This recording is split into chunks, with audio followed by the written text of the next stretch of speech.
Where there are people, there is conflict.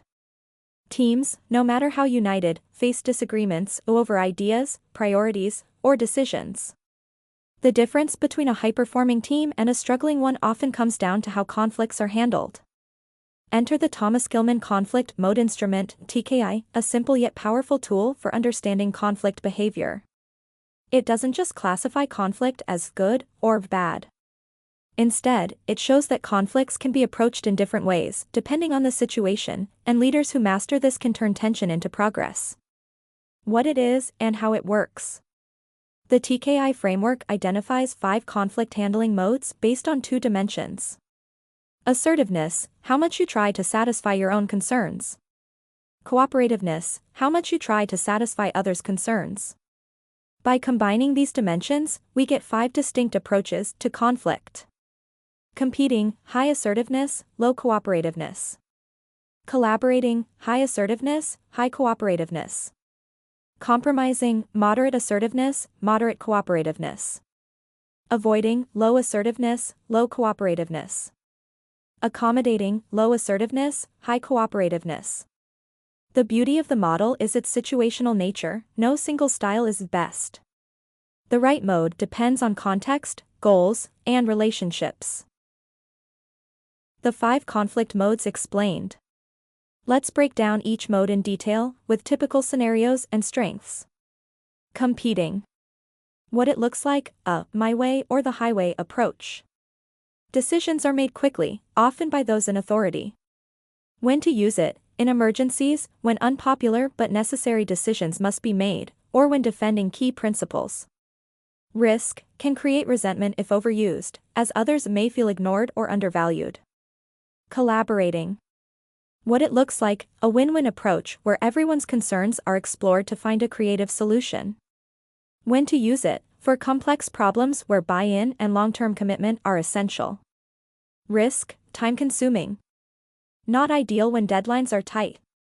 Compromising.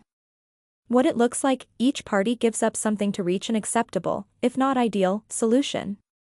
When to use it, when time is limited, stakes are moderate, or a temporary solution is acceptable. Risk may result in mediocre outcomes if deeper issues remain unresolved. Avoiding. What it looks like, delaying or sidestepping the conflict altogether. When to use it, when emotions are running high and cooling off time is needed, or when the issue is trivial. Risk, overuse can lead to unresolved tensions or passive-aggressive behavior. Accommodating. What it looks like, putting others' needs first, often to preserve harmony.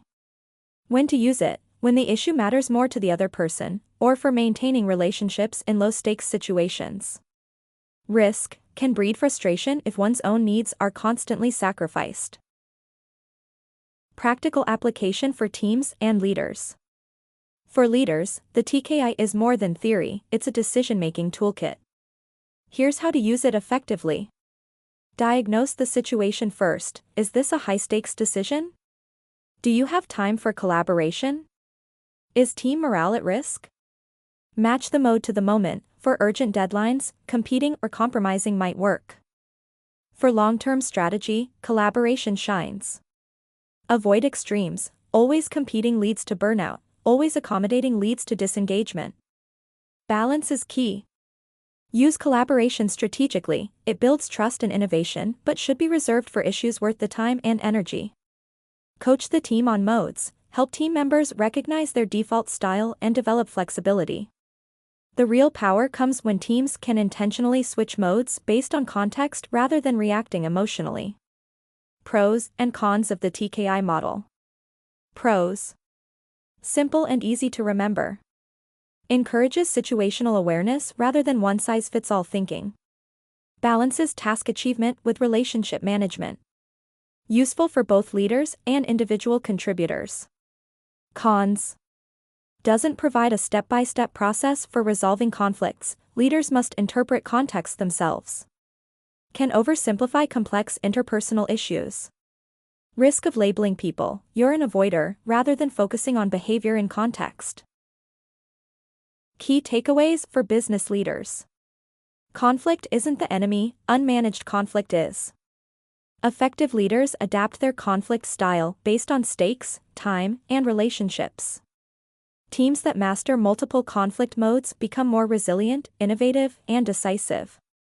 Teaching the team to use collaboration wisely prevents groupthink while keeping morale high. Conclusion. The Thomas-Kilmann Conflict Mode Instrument reminds us that there's no single right way to handle conflict. The secret lies in flexibility, knowing when to compete, when to collaborate, when to compromise, when to avoid, and when to accommodate. Leaders who master this balancing act turn conflict from a threat into an opportunity, creating teams that not only make better decisions but also grow stronger through every disagreement.